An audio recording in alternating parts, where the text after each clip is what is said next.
Mistake number 3 is the biggest mistake I see, and that is skipping integration.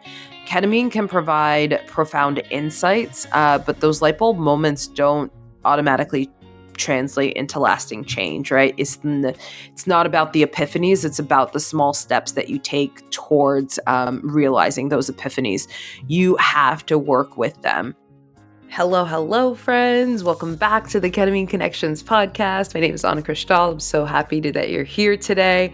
Today's episode is called 3 Common Mistakes in Ketamine Therapy and How to Avoid Them. It's inspired by questions from you, our listeners. I absolutely adore, appreciate, love how engaged this community is, how we're growing. You guys ask the best questions. Questions like, excuse me, how do I make sure ketamine works for me? How do I even know it's working? What does it mean to trust the process? Like, it shows me that you guys are paying attention to the stuff that's out in the world. And I'm so happy that you found us here so that we can dive into these topics a little bit more and really suss them out for you, because these are things that I hear every week. I'm so grateful that you bring them up because it just really shows how much you care about doing this the right way. And I'm so happy that we have this podcast as a resource for you to dive even deeper into these topics.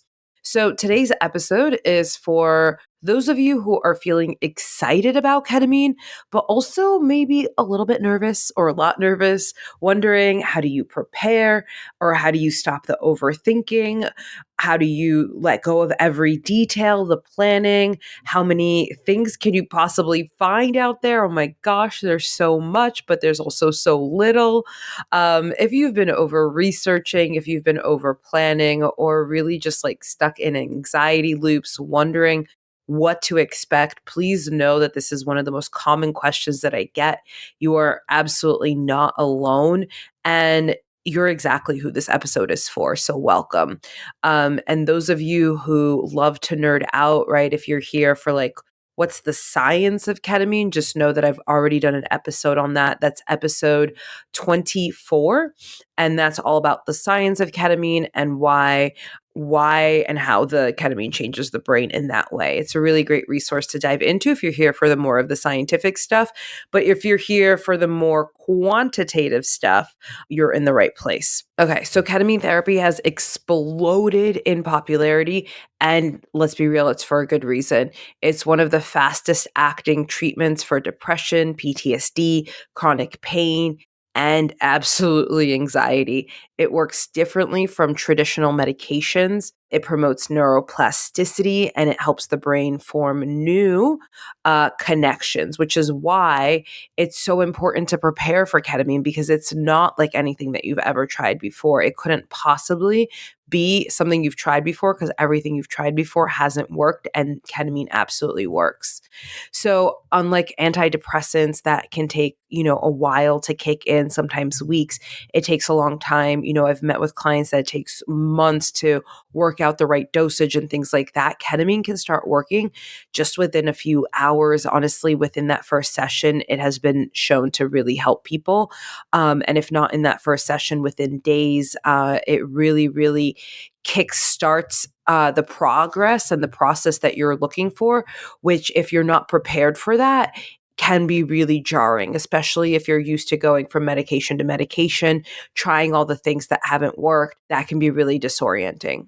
I'm going to use an example. I'm going to use a client name throughout this episode. Her name is Caitlin. That's not her real name, just so we're clear. But, Caitlin is someone who came to me, to ketamine, who has tried so many multiple therapies for a long time, for many years. I think, but at the time that we met, it was somewhere between 12 and 15 years of like switching medications, trying different therapists and things like that. And she felt stuck. She felt stuck in anxious thoughts. She felt stuck in these looping thoughts. And ketamine for her really represented hope. And if that is your story, if that's the kind of journey that you're on, that you've tried so many different things, I want to be really clear that your hope is precious. Your hope is something that is hard to muster up, right? It's something like, oh, I mustered up all this hope, and then like that hope came crashing down. And then I mustered up more hope, and that hope came crashing down. And if that's something that you've been on, if you've been on that merry-go-round for years and years, or even months and months, honestly, even days, God, I just like have so much empathy and compassion. And ketamine represents hope, and the hope is really there.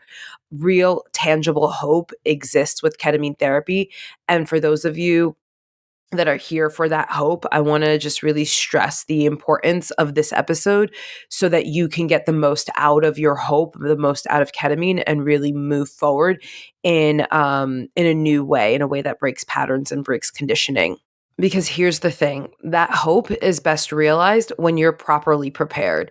And that's exactly why I'm here today with this episode. It's an episode that is really near and dear to my heart because it represents the most important parts of ketamine therapy that go beyond just the session alone. I really want to help you avoid common pitfalls that I've seen over the past 4 years of helping people in this way so that you can make the most of your experience, you can make the most out of ketamine, and you can really, really get the most out of the hope that you are conjuring up for this therapy. All right, we're going to dive in just a moment. And before we do, I just want to say, you guys are reaching out, you're sending fan mail, you're sending notes and things like that. I absolutely love it. I love receiving your questions. Please keep them coming. Here's the thing. If you send fan mail, I cannot respond to that. If you go to any of the links in the show notes that take you to my website, annakrishtal.com, go to any of the forums, get my email and email me.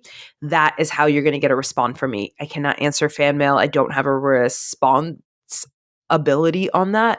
I can only like receive your notes and say, oh, thank you so much. I love your notes. And then if there's a question in there, I'm like, oh gosh, I need to get this person this answer because I know how important your questions are and I really value them and appreciate them. So if you have a question that you would like answered, please reach out through email. If you're just saying hi, hello, love the show, fan mail is great. All right, let's get into it. I want to make sure that you're fully prepared for your journey.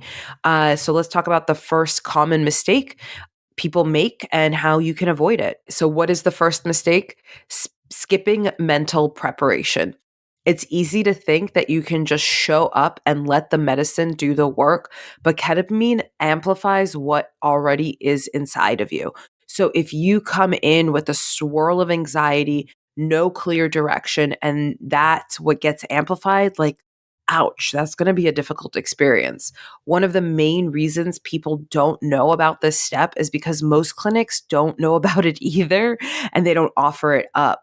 But when I work with clients to provide this guidance, it's like turning on a light in a dark room, one where you've been stumbling around, bumping into furniture, feeling disoriented, and second guessing every single step you take. You're just like in this like mega darkness.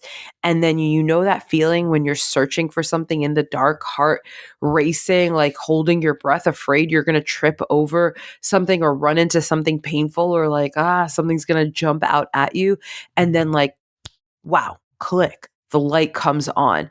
That moment of relief, everything feels clearer, less scary, and you can finally see where you're going. That moment of relief is exactly like releasing a breath that you didn't know you'd been holding. And again, that client, Caitlin, that I'm going to reference throughout the episode, she described it so perfectly when she said, I was so tired of overthinking and trying to figure it out on my own. I just wanted someone to show me the way. And that's what this preparation offers, an immediate sense of calm, of clarity, and direction that transforms the entire experience. Your subconscious mind runs the show when you go into ketamine therapy. So showing up without mental preparation is like getting on a roller coaster blindfolded. Sure, you might have a good ride, but wouldn't you rather like know where you're headed? Wouldn't you rather have that like foresight? I know I would. And the number one way to do that is setting an intention because that's what helps anchor you in. In fact, setting an intention is the number one rule of psychedelic journeys. But here's the thing, most people don't know how to do this correctly. I didn't know how to do this correctly. This is exactly why I do this work now. I often hear intentions like, oh, I'm just going to stay open to whatever shows up, or I'm going in with an open mind and an open heart. And while I like so honor the well intentioned like openness underneath that, they're too open. These types of affirmations, intentions, mantras, whatever you want to call them, they're too open and they're not going to actually provide real guidance. I want you to think of your intention like your GPS for your journey. If you don't program it, you might get somewhere, right? You just like start driving the car, you'll get somewhere.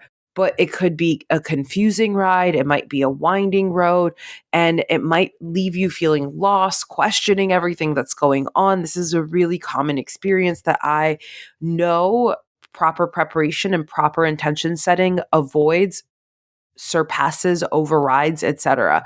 A clear intention is not only the best way to guide your experience, but it also is the best way to speak directly to your subconscious mind. It helps you navigate with purpose and clarity. And it's really as important, if not more important, than the ketamine itself. Caitlin's intention for her first ketamine session was, I'm here to trust the process. And that small, clear intention acted like a compass. It shifted everything for her and it really helped her feel grounded throughout her journey. And again, it set that compass and we work through different ways of helping her navigate, right? Like where she was to where she was going using the intention as the vehicle, as the transportation mechanism to get there. So proper preparation, proper intention setting, and speaking to the subconscious mind are so epically important. I really cannot stress that enough. All right, let's get into mistake number two. So, mistake number two is ignoring what you consume. And I'm not just talking about like what you ingest, like food wise, but it's also what you ingest mentally. So, ketamine primarily works with the mind. So a lot of people kind of ignore this step of preparing the body, preparing other parts of the mind, and the environment. And all of those elements play a really crucial and essential role in shaping the experience for you. If you don't know, I want you to know that the body keeps the score. It's a famous book. Go look it up. Your issues are in your tissues. And that means that everything that you've been through, all of the stress, the trauma, the uncertainty, the doubt, it gets stored in your body. So if your body is holding tension or unprocessed emotions or exhaustion or stress, it can shape the way your ketamine journey is for you in ways that could surprise you. So think of it this way, your body is the container for the journey. If the container is shaky, the ride is also going to be shaky. If the container is, like a cracked mug, no matter how good what you're putting inside that mug is, it's not going to hold up without the proper support, without the proper container. And that was is what your physical vessel is. If you go into ketamine with tension or poor sleep, or check out the episode right before this where we're talking about how you arrive and whether you have a trip setter, and there's really good advice in there on like avoiding people that are anxious or cause you anxiety. If you show up to ketamine in this poorly prepared way, you are so much more likely to feel scattered, to feel nauseous, to feel disconnected, to feel nervous, to end up in a not great place. And that is why caring for your body before a session is just as important as preparing your mind. And again, I want to emphasize that consumption is not just about what you eat or drink. It's also about what you allow into your mind, right? In the days and the hours leading up to your ketamine sessions, you want to be mindful of the media that you consume, the conversations you have, the information you take in. Watching the news, scrolling through social media, listening to stressful stories absolutely has an effect on your ketamine journey. It is planting seeds in your subconscious mind that will show up when they are amplified, and ketamine might be that amplifier. So you want to be really careful, right? Ketamine amplifies whatever is already there. So if you flood your mind with negativity or fear-based content before your ketamine journeys, you're risking bringing that energy, bringing that fear, bringing that uncertainty into your experience. Cleansing what you consume mentally is just as crucial as physical preparation, just as crucial as setting an intention, just as crucial as anything else, because your mind is so precious and so malleable, right? That neuroplasticity is what ketamine makes use of, and it's something that you want to really protect in terms of preparation. It's like okay, imagine a clear canvas, right? The cleaner the surface of this canvas, the more vibrant the colors show up and the colors of your journey can be. So you want to give yourself space from overstimulating inputs, and instead of, taking in media that is intense or upsetting, nourish your mind with calming music or inspirational talks or quiet time in nature. Those are things that create a clear channel for your intention and the medicine to come through, allowing you to receive what you need without the interference of the mental clutter that some of the other stuff creates. Caitlin shared that before working with me, she hadn't even considered how her environment or media consumption could affect her sessions. She figured that, ketamine works on the mind, it's going to do all the work for me. I don't really need to prepare anything. And I don't really need to worry about all this other stuff. But that shifted pretty quickly for her, because she really did recognize how everything that she exposed to herself to before going into ketamine really played a role and really influenced her thoughts and the journey that she had. Simple changes like staying hydrated, eating a light meal, avoiding stimulants like caffeine, limiting negative media, negative people, negative thoughts. All of these things really make a huge difference.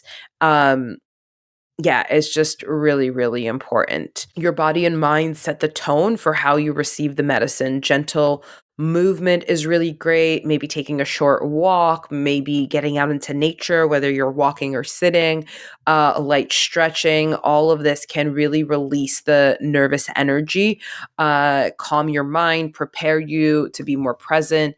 And even just like 5 minutes of slow breathing, these are all things that I teach, can help you drop in more fully to feel more present and to feel more grounded and ready to receive the journey. I know that when you're struggling with big things like depression, anxiety, PTSD, these small adjustments might seem insignificant or so minor, but they compound really quickly. I can't stress that enough. I've seen it time and time again with clients that when you prioritize your physical and mental consumption, your sessions will really quickly become lighter, become more effective, become just better. And ketamine is expensive. So these are small shifts that you can make to really protect the investment that you're making to make the most of these journeys. And I just really want you to remember that preparation is not just about mindset, even though mindset is, the number one rule of psychedelic use. Preparation is also about creating a really supportive environment for your whole self. Okay, this brings us to mistake number three. And mistake number three is the biggest mistake I see, and that is skipping integration. Ketamine can provide profound insights, but those light bulb moments don't automatically translate into lasting change, right? It's not about the epiphanies, it's about the small steps that you take towards realizing those epiphanies. You have to work with them. I've heard this time and time again from clients after their first session that they feel lighter, that they feel better, that they feel really clear. And then they immediately are like, okay, but what do I do with this, right? What do I do with the thoughts and the emotions that surfaced? And that level of uncertainty can compound as well, because sometimes when you've been dealing with a dense mental state, that brings a lot of people to ketamine, like depression, anxiety, and PTSD. And then you have a really quick lifting of that density, right? And you feel lighter, you feel better, you feel more clear. And then, oh my gosh, what if this goes away? Right? Like how do I make those insights, this feeling, how do I make all of that stick? How do I make this part of my everyday life and not just something I visit when I go to ketamine? And that is where integration comes in. It's common for the fear to seep in, because that experience again is like so fresh, it's so new, it's like what you've been searching and hoping for and wishing for so long, and then it's there, and then it's like the expansion, and then immediately the contraction of like, oh my god, is this going to last? How do I make it last? Is it possible? Like, do I have to do this every day now to feel like this? And that is it's just a sign that there's an unfamiliar sense of relief that I just want to legitimize how scary that can be, right? Because again, that hope that you've been mustering, that's been on a roller coaster of like high highs and low lows, that hope that you've been riding is all of a sudden like coming real. And then it's just like, oh my god, is this going to last? Is this real? And that's where integration comes in. Integration provides the structure and the tools so that you can hold on to these positive shifts, so that you can ground them into your daily life, so that you're, not feeling like this clarity is fleeting, because you have a plan for how to bring this into your experience. Integration, honestly, is where the real magic happens. And that's why I'm such a big advocate for it. That's why, I've created all of everything that I've created around it, because integration is the magic where you get to bring this in, right? I've spoken about this in other episodes. To integrate is to make whole, to make it a part of you. So you're taking these states of like lightness, freedom, happiness, joy, and you're like, okay, I'm going to make them a part of me now, rather than like something that I experience just when I'm in ketamine. Ketamine opens the door, and now through integration work, you get to decide if you're going to walk through it. And if you're not sure what integration is exactly, you're not alone. A lot of people don't really understand what it means. It's still like a conversation that's like swept away in the psychedelic space, because, most clinics are not talking about it. They're not recommending it. They don't see the importance of it, because our society tends to be so focused on the ceremony itself, or the big experience, or, the bang, right? Like we love a montage, right? It's just like and everything's better. And so the integration is that, like, that part that would be slowed down. The integration is where you take your power back, right? It's where you step into the newest version of you. It's the messy middle, right? It's like the parts where you're navigating a living experiment. And if you don't know what it means to integrate, just, stay tuned to the podcast. Make sure you hit follow, because I have been getting a lot of questions about integration. I have it planned to get more episodes about integration out onto the podcast, so that you have lots of options. I often sit with clients and we make a menu of different integration protocols. And so that's something that I want to bring to the podcast as well in future episodes, so that you can guide yourself through the process if you're not ready to work with someone one on one. And I can't emphasize how important working with someone is, whether you're working with, there's group integration circles, working with someone one on one, finding someone and navigating it together, because you don't have to figure this out alone. And I know that a lot of people have been reaching out saying how helpful the podcast is, because it's helping them really experience that, right? It's helping them really understand how common these questions are, how many people have these questions, and how we can bring these answers into the space. But, all of the things that bring people to ketamine, like depression, anxiety, PTSD, these are already isolating states of being. So just really acknowledging that you don't have to do the integration piece alone. And also emphasizing that healing often is better in community. We are tribal beings. We are meant to do this with other people. So just really throwing that out there, that things can click sometimes better and faster when you are in a community environment. And so whether you're doing the integration piece alone, with a community, with someone one-on-one, I can't stress the importance of integration enough, because without integration, ketamine becomes just another thing that you tried. And I know, and I trust that you deserve so much better than that. Ketamine alone is scientifically proven to, provide relief from your symptoms. But if you're looking for beyond just symptoms, if you're looking for lasting change, life transformation, feeling joy and happiness every single day, um, you want to you really want to emphasize that, the preparation and the integration piece. And I've seen that time and time again, since 2021, working in this in the ketamine space. It's the key. It's what helps lock in those changes you make, and helps you make them stick, because I really, really, truly believe that you deserve lasting transformation and not just temporary relief. And the difference between lasting transformation and temporary relief is the preparation and the integration. Okay. So you might be thinking, okay, I hear you. I hear that preparation and integration are important, but how do I do this? Right? Like, how do I do this without feeling overwhelmed? How do I do this without reading a ton of blogs? Like, how do I do this without like feeling frustrated because my clinics and doctors and facilitators don't know how to do this? If that's you, hi, so happy that you're still on this episode. It's exactly why I created the ketamine preparation protocol. It's designed for people like you. It's designed for people like Caitlin, people who are ready to show up for yourself, but need guidance on the how.